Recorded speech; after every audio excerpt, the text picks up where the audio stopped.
안녕하세요, 여러분. 성우 권창욱입니다. 반갑습니다. 제가 이전까지는 한 작품을 끝내고 나면 참여한 작품과 담당한 캐릭터에 대한 제 생각을 X나 인스타그램 같은 소셜 미디어에 글로 올리곤 했었는데요. 마침 유튜브 채널도 있고 하니까 간단하게나마 영상에 제 목소리를 입혀서 이야기해보는 건 어떨까 싶어서 이런 시도를 하게 됐습니다. 제가 이런 걸 처음 하다 보니까 편집이나 이야기 풀어가는 방식이 많이 서투르더라도 조금만 양해를 부탁드리겠습니다. 어제 윈브레 시즌2 우리말 더빙판 최종화가 방송이 됐었죠. 다들 재미있게 보셨길 바랍니다. 혼란기의 후린 고등학교가 보후린이라는 이름으로 재편되는 과정에서 정확히 어떤 일이 있었는지를 총대인 우메미야의 입으로 직접 듣게 됐었죠. 그래서 만약 애니메이션 시즌3가 제작이 된다면 아마 후린 고등학교에서 갈라선 타키이시 치카와 엔도 야마토가 이끄는 집단과의 전면전이 메인 스토리가 되지 않을까 전 그렇게 기대해 봅니다. 전 이번 시즌2에서 가장 두드러지는 내용이 주인공 사쿠라의 내적 혼란과 성장이라고 생각합니다.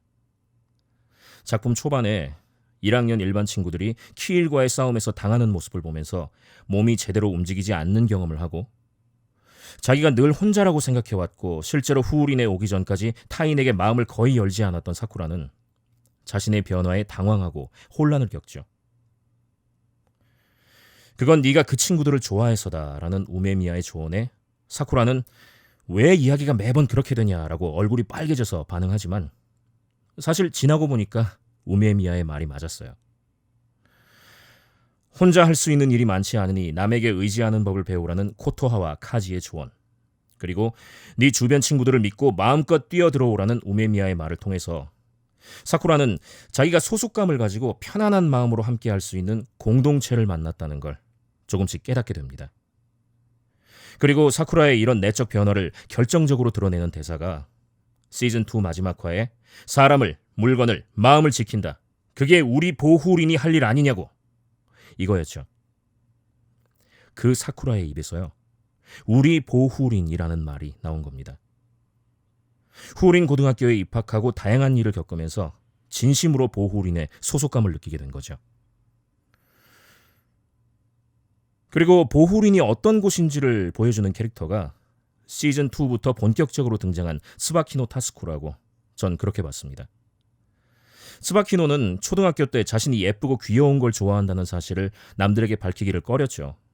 주변에서 이상하게 생각하고 거부할까 봐서 두려운 거였습니다. 하지만 어릴 적 만난 노부부의 조언으로 용기를 가지고 자신의 성향을 외모로 드러내기 시작했고, 그리고 보후린 사람들은요, 그런 스바키노의 외모와 옷차림 그리고 말투까지 있는 그대로 그의 개성으로 받아들입니다. 그러니까 이렇게 매우 다양한 개성이 공존할 수 있는 공동체가 보후린이라고 전 그렇게 생각합니다.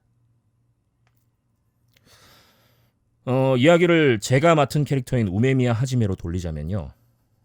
일단 이 캐릭터가 어떤 인물인지 묘사하는 내용은 이미 시즌1에서 완료가 됐다고 생각합니다. 보후린 전체를 이끄는 총대인 만큼 단순히 싸움만 잘하는 게 아니라 인망도 굉장히 두터워서 여차할 때 의지할 수 있는 믿음직한 인물로 묘사가 됐었죠. 그러면서도 평소에 보여주는 살짝 나사 빠진 것 같은 모습도 캐릭터로서 정말 매력적이고요. 시즌2에서도 이런 모습은 여전합니다.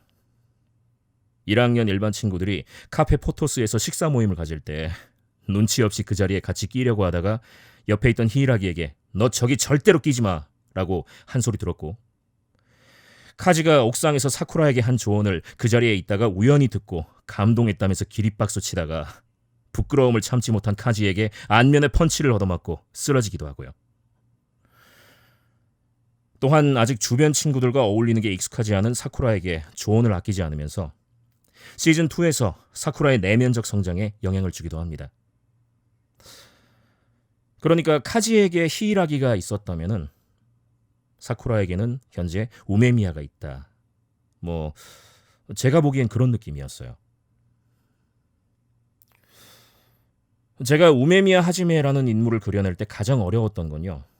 제 말투에서 평소에 은연중에 묻어나는 시니컬함을 철저히 배제하는 거였습니다. 우메미야라는 캐릭터는요.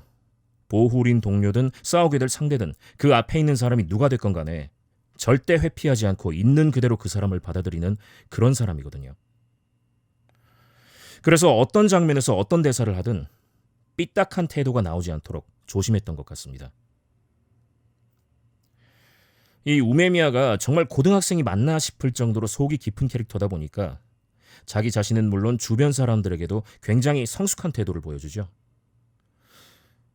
솔직히 말하자면요. 대사 내용을 보면서 정말 이 친구가 고등학교 3학년이 맞나 싶었던 순간이 한두 번이 아니었거든요. 근데 그러면서도 이 캐릭터가 너무 나이가 들게 느껴지지는 않도록 연기하는 게 저에게는 큰 과제로 다가왔었습니다. 그리고 또 한편으로는요. 우메미야를 연기하면서 저라는 사람 스스로에 대해서도 적지 않은 성찰을 했었습니다. 나는 성우 후배들에게 어떤 선배였나 라든지 내 주변 사람들에게 나는 과연 의지할 만한 사람일까? 라든지. 그러니까 픽션 속 캐릭터인 우메미야 하지메의 삶의 태도가 지금 현실을 살고 있는 제 삶의 태도에까지 영향을 미치는 셈이죠. 이렇게 봤을 때 제가 오디션을 통해서 이 캐릭터를 맡게 된 건 여러모로 행운인 것 같습니다.